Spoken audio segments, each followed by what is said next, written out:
جناب ایک بار پھر آپ کو خوش آمدید۔ رحمت رمضان کی خصوصی براہ راست شریعت قصص القرآن کا موقع ہے اور علامات قیامت کے سلسلے میں اسی تسلسل میں کبرا علامات کے معاملے میں ناظرین دجال کا تذکرہ ہو رہا تھا، آج وہیں سے کنٹینیوٹی جوڑتے ہیں اور ساتھ ساتھ عیسیٰ علیہ السلام کا بھی آج ذکر ہوگا۔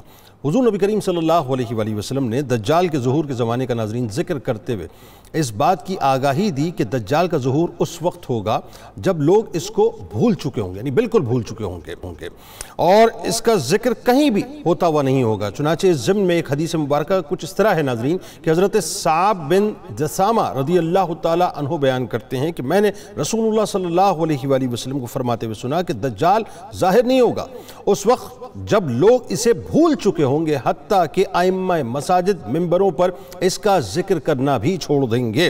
دجال کے جال سے ناظرین اپنے آپ کو بچانے کی غرض سے اہل ایمان اس سے دور بھاگیں گے اور ایک پہاڑ پر جا پہنچیں گے تاکہ وہ دجال کے فتنے سے محفوظ رہیں۔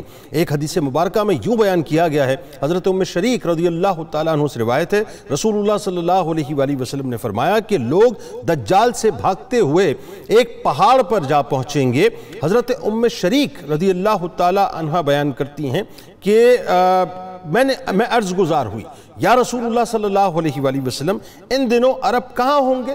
تو آپ صلی اللہ علیہ وآلہ وسلم نے فرمایا وہ تعداد میں کم ہوں گے۔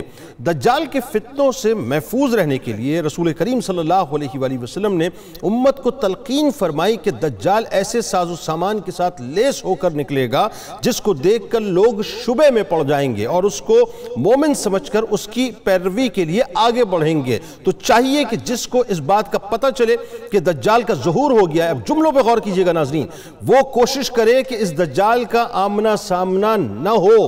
حضرت عمران بن حسین رضی اللہ تعالیٰ عنہ بیان کرتے ہیں، سرکار علیہ السلام نے فرمایا جو آدمی دجال کی خبر سنے وہ اس کے سامنے آنے سے گریز کرے۔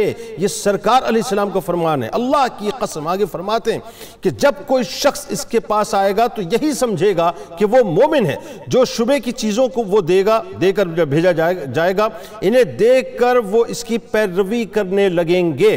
دجال ناظرین خطہ زمین پر جس جگہ جانا چاہے گا جا سکے گا، یعنی اس کو مکمل طور پہ ایکسس ہوگا اور بہت تیزی کے ساتھ وہ ٹریول کرے گا، مگر اللہ رب العزت اسے مکہ مکرمہ اور مدینہ پاک میں داخل ہونے کی قدرت نہیں دے گا۔ وہ جب بھی مکہ اور مدینہ میں داخل ہونے کی کوشش کرے گا، اللہ تبارک و تعالیٰ کی طرف سے مقرر کردہ فرشتے اس کے لیے ان دو مقدس شہروں میں داخل ہونے سے رکاوٹ بن جائیں گے اور ان شہروں میں وہ داخل نہ ہو سکے گا۔ اللہ تبارک و تعالیٰ کے حکم سے فرشتوں کی ناظرین یہ ڈیوٹی ہوگی کہ وہ دجال کو مکہ مکرمہ اور مدینے میں داخل نہ ہونے دیں۔ حضرت انس بن مالک رضی اللہ تعالیٰ عنہ بیان کرتے ہیں کہ سرکار علیہ السلام نے فرمایا کہ کوئی شہر ایسا نہیں جس میں دجال داخل نہ ہو سوائے مکہ مکرمہ اور مدینہ پاک کے۔ فرشتے مکہ مکرمہ اور مدینہ پاک کے راستوں پر صف باندھے کھڑے ہوں گے۔ یہ اللہ تبارک و تعالیٰ نے اپنے محبوب کے پیارے شہر اور جس شہر میں محبوب چلا پھرا کرتے تھے ناظرین، ان دونوں کو مکمل طور پہ کارڈن آف کر کے رکھا ہوگا، یعنی اس کی سیکیورٹی کسی انسان کے ہاتھ میں نہیں ہوگی بلکہ اللہ تبارک و تعالیٰ نے سیکیورٹی فرشتوں کے اختیار میں دی ہوگی کہ فرشتے ان دونوں مقامات کو، ان دونوں شہروں کو مکمل طور پہ سیکیور کر کے رکھیں گے اور ان دونوں شہروں کی حفاظت انہی کے ذمہ دی جائے گی اور دی ہوئی ہے ناظرین۔ دجال مدینہ طیبہ کی سنگلاخ زمین تک پہنچے گا، 3 بار زلزلہ آئے گا اور مدینہ طیبہ میں موجود تمام کافر اور منافق دجال کے پاس چلے جائیں گے۔ حضرت ابو بکر رضی اللہ تعالیٰ عنہ سے روایت ہے، نبی کریم صلی اللہ علیہ وآلہ وسلم نے فرمایا کہ دجال کا روب مدینہ منورہ میں داخل نہیں ہوگا۔ ان دنوں ان کے 7 دروازے ہوں گے اور ہر دروازے پر 2 فرشتے ہوں گے۔ حضرت ابو سعید خدری رضی اللہ تعالیٰ عنہ سے روایت ہے، رسول اللہ صلی اللہ علیہ وآلہ وسلم نے فرمایا دجال آئے گا اور اس پر مدینہ منورہ کے راستوں میں داخل ہونا حرام ہوگا، پس وہ مدینہ منورہ کے نزدیک ایک نشیبی جگہ میں اترے گا، اس کی طرف ایک آدمی نکلے گا جو لوگوں سے بہتر ہوگا، یہ بہتر لوگوں سے ہوگا اور کہے گا میں گواہی دیتا ہوں کہ تو دجال ہے جس کا رسول اللہ صلی اللہ علیہ وآلہ وسلم نے ہم سے ذکر فرمایا تھا۔ دجال کہے گا کہ بتاؤ اگر اسے قتل کر کے پھر زندہ کر دوں تو کیا میرے معاملے میں تمہیں کوئی شک ہوگا؟ وہ کہیں گے نہیں، پس وہ قتل کر کے پھر زندہ کرے گا۔ وہ شخص کہے گا خدا کی قسم آج تیرے متعلق مجھے اور بھی زیادہ بصیرت حاصل ہوئی، پس دجال اسے قتل کرنا چاہے گا لیکن اب اس پر قابو نہ پا سکے گا۔ دجال کے ظہور کے بعد ناظرین ایک ایسا مسلمان مضبوط ایمان والا ہوگا، دجال پر ایمان لانے سے انکار کرے گا اور دجال کے جھوٹا ہونے کا سر عام یعنی کھل کر مکمل طور پر اعلان کرے گا، جس پر دجال اس سے ناراض ہوگا اور اس مسلمان کو مار ڈالے گا۔ اس کے کارندے مومن شخص کو مار ڈالیں گے ناظرین، اس شخص کو دوبارہ زندہ کیا جائے گا اور مگر وہ پھر بھی دجال پر ایمان نہیں لائے گا۔ اس پر دجال اسے دوبارہ مارنے کے لیے پکڑے گا مگر اس کو مارنے پر قادر نہ ہو سکے گا اور اس کی بے بسی قابل دید ہوگی۔ حضرت ابو سعید خدری رضی اللہ تعالیٰ عنہ سے روایت ہے، سرکار علیہ السلام نے فرمایا دجال نکلے گا تو مسلمانوں میں سے ایک شخص اس کی طرف متوجہ ہو کر بڑھے گا، اسے دجال کے کارندے پکڑیں گے اور کہیں گے کہ کہاں کا ارادہ ہے؟ وہ کہے گا اس کی طرف یعنی اس کی طرف جا رہا ہوں جس نے خروج کیا ہے۔ وہ کہیں گے کیا تمہارا ہمارے رب پر ایمان نہیں؟ وہ فرمائے گا کہ میں ہمارے رب کی ربوبیت مخفی نہیں۔ دجال کے کارندے کہیں گے کہ اسے قتل کر دو، پس ان کے بعض دوسروں سے کہیں گے کہ کیا تمہارے رب نے منع نہیں کیا کہ میری اجازت کے بغیر کسی کو قتل نہ کرنا؟ پس وہ اسے دجال کے پاس لے جائیں گے۔ جب مرد مومن اس کو یعنی دجال کو دیکھے گا تو کہے گا کہ اے لوگو یہی دجال ہے جس کا رسول اللہ صلی اللہ علیہ وآلہ وسلم نے ذکر فرمایا تھا۔ دجال حکم دے گا اسے پکڑ کر چت لٹاؤ اور اس کا سر کچل دو۔ وہ اتنا ماریں گے اس کو ناظرین، اتنا ماریں گے اور اس کی کمر اور پیٹھ پھول جائے گی۔ پھر کہے گا کہ کیا تو مجھ پر ایمان نہیں لاتا؟ وہ فرمائیں گے کہ تو بڑا کذاب ہے۔ دجال حکم دے گا کہ اس کے سر پر آرا رکھا جائے جو چیرتا ہوا دونوں ٹانگوں کے درمیان سے نکل جائے گا، یعنی آرا اس کے جسم پہ ناظرین رکھا جائے گا اور چیرتے ہوئے اسے جو ہے دو حصوں کے اندر تقسیم کر دیا جائے گا، آرا بیچ سے اس کو چیر دے گا مکمل طور پر۔ پھر دجال دونوں ٹکڑوں کے درمیان، وہ جو انسان ہوگا ناظرین ان کے دونوں ٹکڑوں کے درمیان چلے گا، پھر اسے کھڑا ہونے کے لیے کہے گا تو وہ سیدھا کھڑا ہو جائے گا، یعنی اللہ تعالیٰ نے دجال کو وہ طاقت عطا کی ہوگی۔ ناظرین سوچئے کہ اس وقت کتنا بڑا ٹیسٹر مومنین کے ایمان کے اوپر لگا ہوا ہوگا۔ اللہ تبارک و تعالیٰ محفوظ رکھے، میں آگے آپ کو بتلاتا ہوں۔ بہرحال وہ کہے گا کہ کیا تم مجھ پر ایمان نہیں لاتا؟ دجال اس سے پوچھے گا، وہ فرمائیں گے کہ تیرے متعلق میری بصیرت میں اور بھی اضافہ ہو گیا ہے۔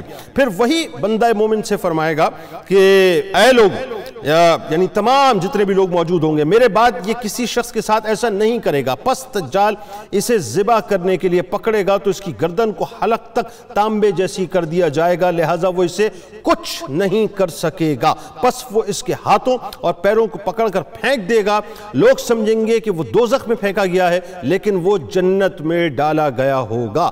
رسول اللہ صلی اللہ علیہ وآلہ وسلم نے فرمایا کہ رب العالمین کے نزدیک وہ تمام انسانوں میں شہید اعظم ہے۔ اب وہ کیا ہستی ہوں گی ناظرین اور کیا مقام المرتبہ ہوگا کہ اتنا طاقتور ترین دجال جس کے فتنے سے آدم علیہ السلام سے لے کے سرکار علیہ السلام تک نے ڈرایا ہے، وہ شخص وہ ہستی اس کے سامنے کھڑی ہوں گی اور اللہ تبارک و تعالیٰ انہیں شہید اعظم کا لقب عطا کرے گا۔ بہرحال حضرت نواس بن سمان رضی اللہ تعالیٰ عنہ بیان کرتے ہیں کہ ایک مرتبہ رسول اللہ صلی اللہ علیہ وآلہ وسلم نے دجال کا ذکر فرمایا اور ہمیں نصیحت فرمائی کہ اللہ کے بندوں ثابت قدم رہنا۔ سرکار فرماتے ہیں اللہ کے بندوں ثابت قدم رہنا۔ ہم نے عرض کیا یا رسول اللہ صلی اللہ علیہ وآلہ وسلم دجال کتنے عرصے تک زمین میں رہے گا؟ تو آپ صلی اللہ علیہ وآلہ وسلم نے فرمایا 40 روز۔ یہ بڑی کمال بات ہے ناظرین، یعنی ٹوٹل 40 ڈیز اس کو دیے جائیں گے۔ جس فتنے سے آدم علیہ السلام سے لے کر نبی کریم صلی اللہ علیہ وآلہ وسلم تک نے ہمیں ڈرایا، وہ ٹوٹل 40 ڈیز لے کے آئے گا ناظرین۔ لیکن اب 40 ڈیز کی ڈیویژن کیا ہے وہ ذرا سمجھ لیں کہ جس میں پہلا دن 1 سال کے برابر ہوگا، دوسرا دن 1 مہینے کے برابر ہوگا، تیسرا روز ہفتے کے برابر ہوگا اور اس کے بعد 37 روز تمہارے شب و روز کے برابر ہوں گے۔ ہم نے عرض کیا یا رسول اللہ صلی اللہ علیہ وآلہ وسلم پہلا دن جو 1 سال کے برابر ہوگا اس میں 1 دن کی 5 نمازیں ہی کافی ہوں گی؟ تو آپ صلی اللہ علیہ وآلہ وسلم نے فرمایا کہ اپنے شب و روز کا اندازہ کر کے پورے سال کی نماز پڑھنا۔ ناظرین کرام، سیدنا ابو ہریرہ رضی اللہ تعالیٰ عنہ بیان کرتے ہیں کہ حضور نبی کریم صلی اللہ علیہ وآلہ وسلم نے ارشاد فرمایا کہ جب تم میں سے کوئی آدمی تشہد پڑھے تو اسے 4 چیزوں سے اللہ کی پناہ مانگنی چاہیے۔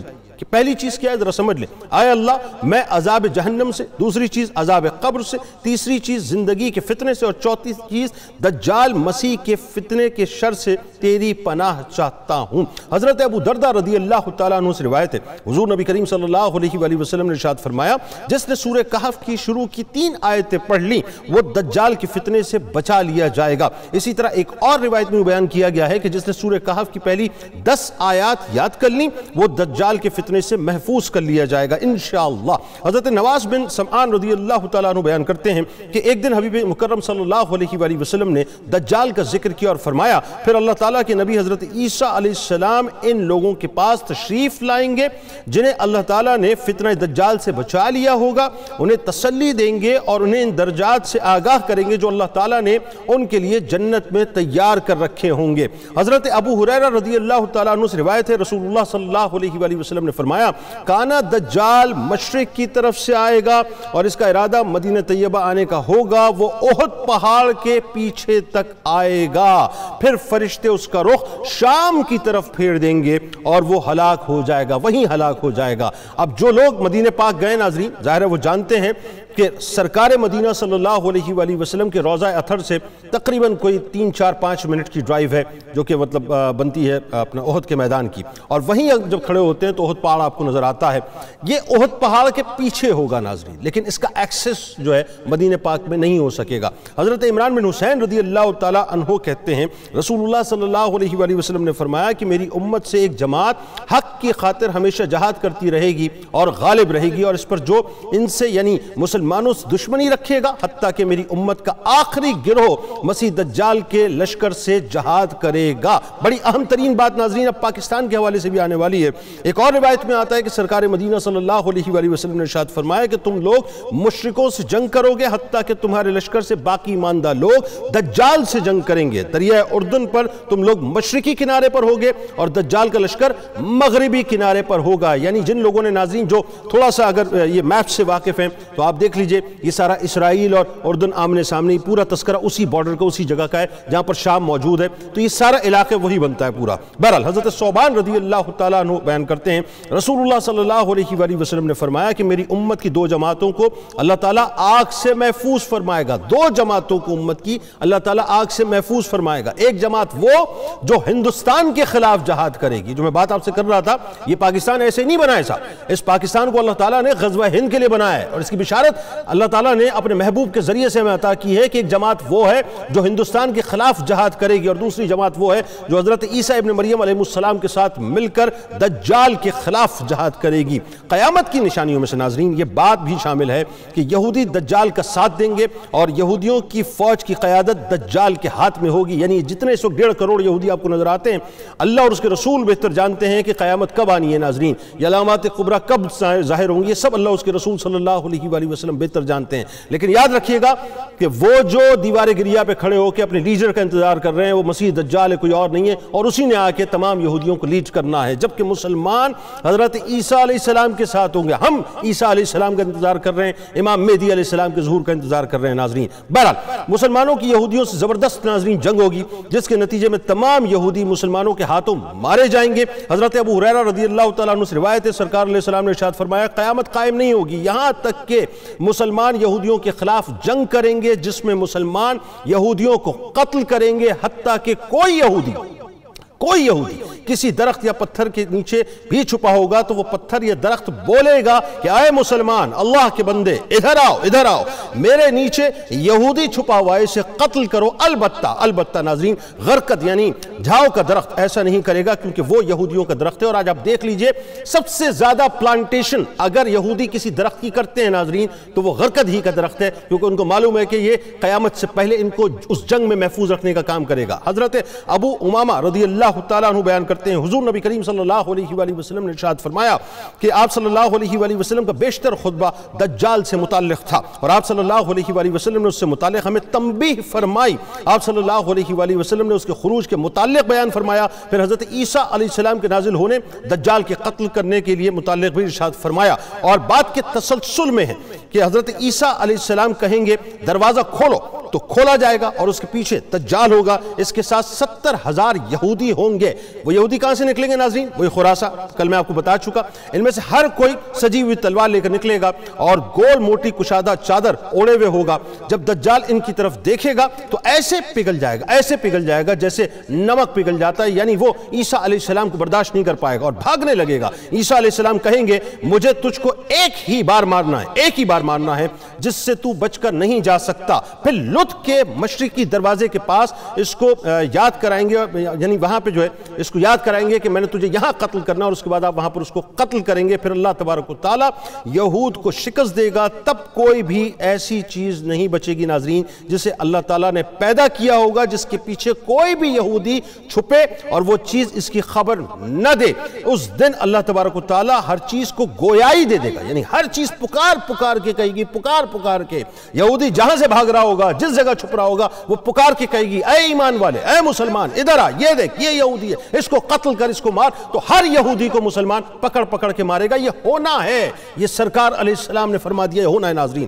ہونا یہ ناظرین کہ خواہ کوئی پتھر ہو، خواہ کوئی درخت ہو، خواہ کوئی دیوار ہو، خواہ کوئی جانور ہو۔ البتہ ناظرین یہ جو جھاؤ کا درخت ہے، جیسا میں نے آپ کو بتایا، یہ ایسا نہیں کرے گا، باقی سب کہیں گے اور سب پکار کے کہیں گے کہ اس کو یہاں سے قتل کر دو۔ بہرحال حضرت نواس بن سمان رضی اللہ تعالیٰ عنہ بیان کرتے ہیں، رسول اللہ صلی اللہ علیہ وآلہ وسلم نے فرمایا جب اللہ تعالیٰ حضرت عیسیٰ علیہ السلام کو بھیجے گا، اچھا وہ بڑا ایک پرکیف اور روحانی منظر ہے ناظرین، بڑا پرکیف اور روحانی منظر ہے کہ وہ دمشق کے مشرقی حصے میں مسجد کے سفید مینار کے پاس اپنے دونوں ہاتھ فرشتوں کے کاندھوں پر رکھے ہوئے اتریں گے، یعنی عیسیٰ علیہ السلام ایک پروٹوکول کے ساتھ تشریف لائیں گے اور امت کی امامت کرنے کے لیے آئیں گے، تو آپ کے دونوں دستے مبارک فرشتوں کے کندھوں پر ہوں گے اور اسی طرح سے وہ آپ آسمان سے زمین پر اتر رہے ہوں گے۔ جب حضرت عیسیٰ علیہ السلام ناظرین اپنا سر جھکائیں گے تو وہ بڑا ہی ایک پر نور اور بڑا ہی کیف والا منظر ہوگا کہ ان کے سر سے پانی کے قطرے ٹپک رہے ہوں گے۔ جب اپنا سر اٹھائیں گے تو چاندی کے موتیوں کی طرح سفید قطرے ان کے بالوں سے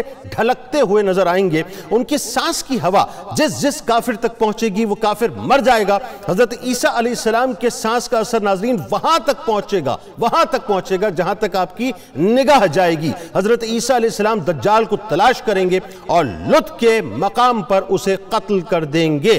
یہ لط کا مقام ناظرین وہی ہے جہاں آج اسرائیل نے اپنا ایئرپورٹ بنایا ہوا ہے۔